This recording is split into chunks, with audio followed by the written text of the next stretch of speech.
Assalamualaikum warahmatullahi wabarakatuh. Perkenalkan, nama saya Agil Pratama dengan NIM 2248201012. Di sini saya akan menjelaskan materi yang telah disampaikan oleh Pak Ari sebelumnya, dan saya akan mengulik kembali materi tersebut, yaitu materi tentang teknologi bahan alam.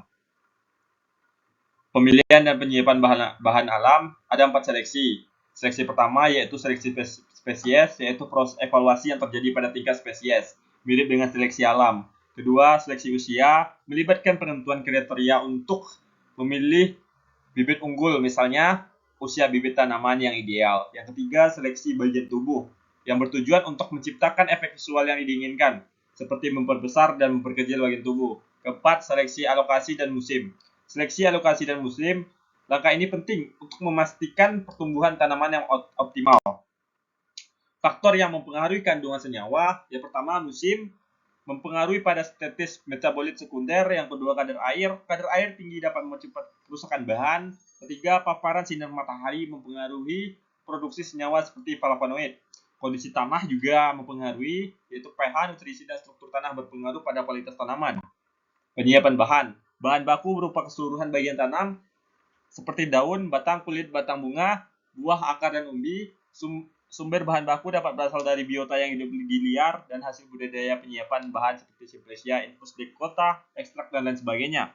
Tahapan memperoleh Syplesia antara lain pengumpulan sortasi, pencucian, perajangan, pengeringan, sortasi kering, pemeriksaan suhu, pengepakan, dan penyimpanan.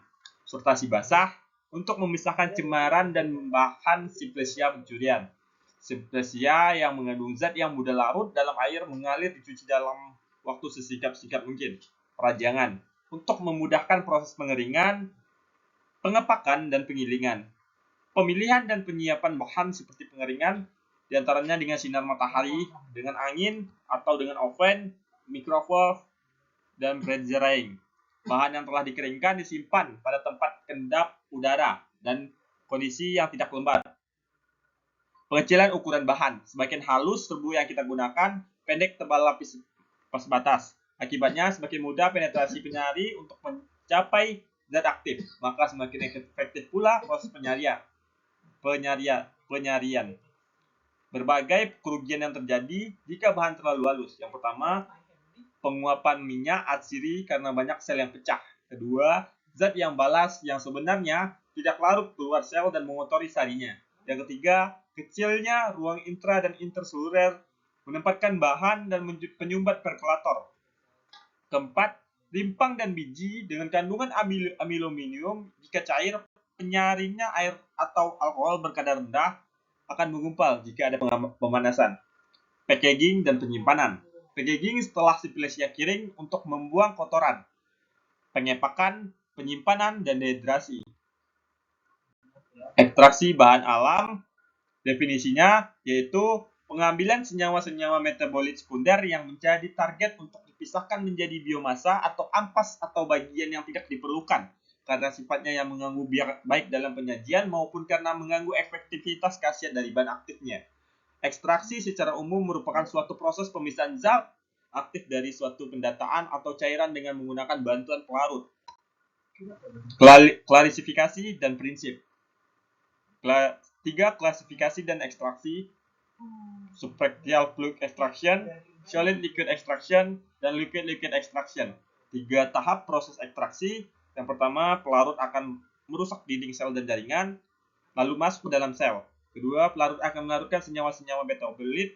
Ketiga, pelarut bersama senyawa metabolit yang terlarut dikeluarkan atau dipisahkan dari bahan bioaktif penghasilnya. Metodenya, maserasi. Bisa di sini ada 5 metode. Ada metode maserasi, perkolasi, sokletasi, ekstraksi, dan reflux. Habis itu bisa juga kita gunakan metode dekondensasi ulang untuk mencegah kehilangan pelarut. Ada juga di sini metode ultrasonikasi, microwave, metode tekanan, ekstraksi tekanan yang menggunakan tekanan tinggi. Faktor pemilihan metode yaitu efisien, rendaman yang tinggi, kualitas senyawa terjaga, waktu ekstraksi yang lebih singkat, pelarut yang lebih digunakan sedikit, biaya yang lebih murah, dan risiko yang jauh lebih rendah. Pelarut yang kita gunakan dalam ekstraksi berfungsi untuk melarutkan senyawa aktif dari Syplesia, sehingga dapat dipisahkan dari komponen lain yang tidak diinginkan. Contoh pelarut yang sering digunakan air, etanol, metanol, metil, asetat, aseton, heksanan, dan kloroform. Pertimbangan memilih pelarut. Kepolaran, sesuaikan dengan jenis senyawa aktif yang diambil. Toksisitas, volatilitas, yaitu pelarut mudah menguap seperti etanol, memudahkan proses evaporasi. Evaporasi itu adalah tahap penguapan pelarut dari hasil ekstrak untuk mendapatkan ekstrak kental atau ekstrak kering. Biasanya kita menggunakan alatnya itu rotary evaporator yang dapat dijumpai di laboratorium untuk menghilangkan suatu pelarut dari larutan secara efisien dengan cara evaporasi di bawah tekanan rendah vakum sambil diputar. Fungsi utama untuk menguapkan pelarut dari hasil ekstraksi dilakukan pada suhu rendah, cocok untuk senyawa aktif yang rusak dan mudah putus. Terima kasih. Mungkin itu saja materi dari saya. Lebih kurang saya mohon maaf. Assalamualaikum warahmatullahi wabarakatuh.